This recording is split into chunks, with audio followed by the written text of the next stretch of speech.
मैं कुछ ऐतिहासिक दृष्टांतों के माध्यम से आप सबका ध्यान आकर्षित करना चाहता हूं कि किस तरह से आजाद भारत के इतिहास में कांग्रेस पार्टी ने विभिन्न चुनावों में विभिन्न नेताओं के तत्वावधान में अपने पक्ष में चुनाव के परिणाम को लाने के लिए किस तरह से वोटों का खेल किया था। 1952 के चुनाव में तत्कालीन नेता आदरणीय स्वर्गीय जवाहरलाल नेहरू जी के नेतृत्व में बैलेट बॉक्स जो भरे हुए थे उनमें नाइट्रिक एसिड डाल करके उन बैलेट बॉक्सेस में भरे हुए वोटों को जिनके चलते हुए परिणाम निगेटिवली इंपैक्ट हो सकता था, उनको नष्ट भ्रष्ट करने की घटनाएं अखबारों में छपी थी। उनके बाद के कालखंड में गांधी नेहरू परिवार ने एक बार फिर सत्ता में बने रहने के लिए जिस तरह से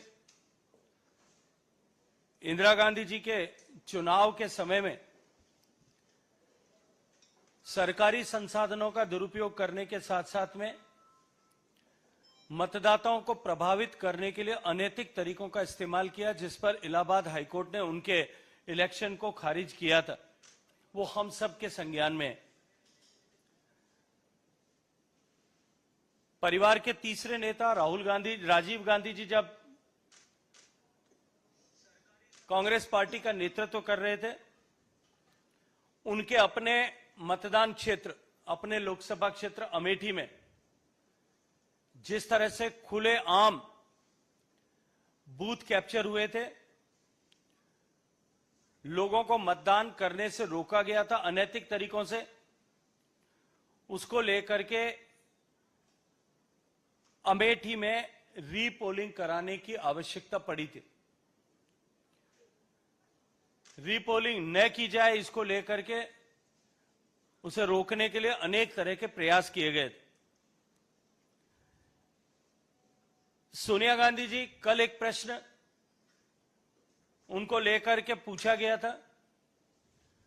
और मैं आश्चर्यचकित हूं कि किसी भी विषय का तुरंत फुरत जवाब देने के लिए जो कांग्रेस पार्टी के सिपहसालार सामने आते हैं,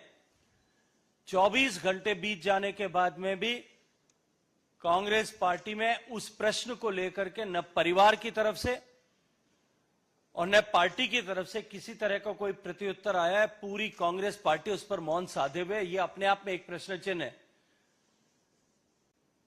कि 1983 में जब सोनिया गांधी जी को भारत की नागरिकता मिली थी, उससे 3 साल पहले बिना भारत का नागरिक हुए किस तरह से, किस कानून से, किस आधार से उन्होंने मतदाता सूची में अपना नाम दर्ज करा करके मताधिकार का प्रयोग किया था। राहुल गांधी जी जब से कांग्रेस पार्टी का नेतृत्व कर रहे हैं, हर ऐसे अवसर पर जब देश को एकजुट होने की आवश्यकता थी या हर एक ऐसा अवसर जब देश किसी विषय को लेकर के गर्व कर रहा था, तब उन्होंने विरोधी ताकतों या विदेशी ताकतों के साथ में गलभैयां करते हुए उनके साथ में अपने संबंधों को और अधिक प्रगाढ़ करते हुए भारत के विरोध में बात करने वालों की ताकत को और अधिक बढ़ाया। मैं सिर्फ कुछ विषय आपके संज्ञान में जो मैंने विषय रखे हैं उसके बारे में रखना चाहता हूं। 1952, 51 के चुनाव की चर्चा मैंने आपके सामने की कि प्रारंभ से ही गांधी नेहरू परिवार ने किस तरह से अपने अनुकूल परिणामों को प्राप्त करने के लिए मतदान प्रक्रिया के साथ में मतदाता सूची निर्माण से लेकर के चुनाव की पूरी प्रक्रिया को अपने पक्ष में परिवर्तित करने के लिए किस तरह का खेला किया था। पहले इलेक्शन ने बैलेट टेम्परिंग, वोट के लिए नोट या रिश्वतखोरी, वोटों का इंटिमिडेशन करना, अपने मन माफिक परिणाम लाने के लिए वोटों को अनैतिक रूप से कैंसिल करना, कैश फॉर बैलेट, और बैलेट बॉक्सेस में एसिड डाल करके वोटों को प्रभावित करने का पाप किया था।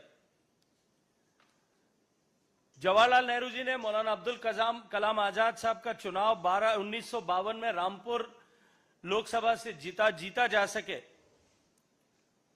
परिणाम घोषित होने के समय में वोटों को डिस्ट्रिक्ट कलेक्टर को दबाव देकर के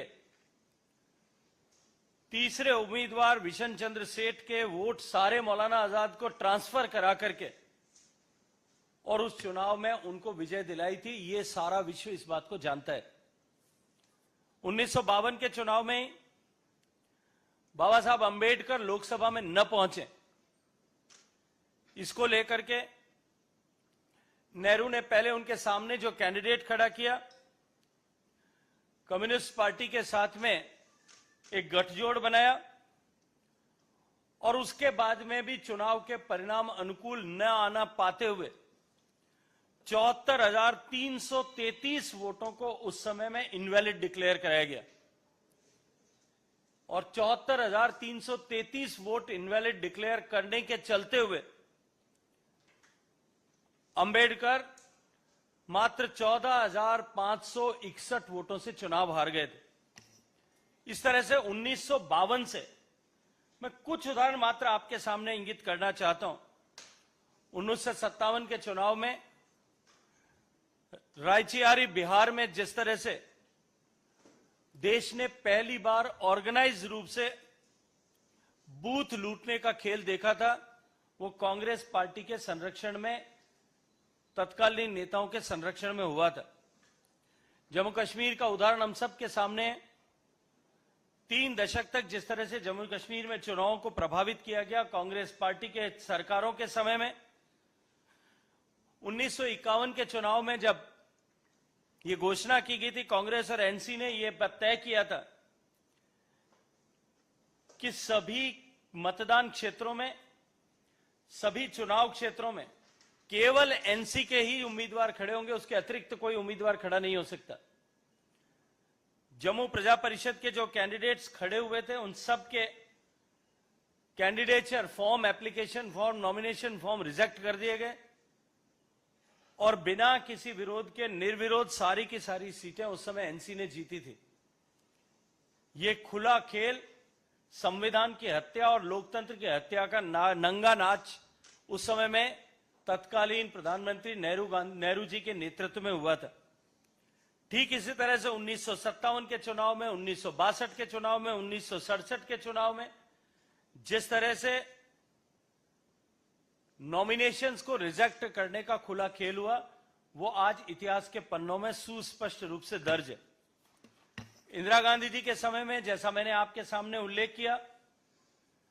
अपने आप को चुनाव हारना ऐसा निश्चित मानते हुए,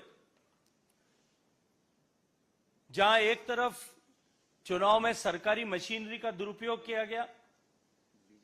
धन का दुरुपयोग किया गया, लेकिन उससे पहले भी 1963 से 67 के कालखंड में भी पैसा बहा करके और मसल पावर के आधार पर चुनाव जीतने का खुला खेल हुआ था। मैं याद दिलाना चाहता हूं कि यहां ज्यादातर आप सब युवा पत्रकार मित्र बैठे हैं। यदि पुराने अखबारों को या पुराने लोगों से आप चर्चा करेंगे तो आप पाएंगे कि उस समय एक नारा हुआ था कि सहाय से नोट लो और महामाया को वोट दो। इंदिरा गांधी जी को वोट चुनाव जिताने के लिए खुलेआम ये नारा पब्लिकली लगाया जाता था कि सहाय जो उनके चुनाव का संचालन करने वाले थे कि उनसे नोट लेकर के और महामाया को यानी इंदिरा गांधी जी को वोट देना है। ठीक इसी तरह से 1969 के चुनाव में भी बूथ कैप्चरिंग और वोटर्स को अनैतिक रूप से प्रभावित करने और इस तरह की मेल प्रैक्टिसेस को उस समय के सीईसी श्री एसपी सेन वर्मा ने रिकॉर्ड किया था।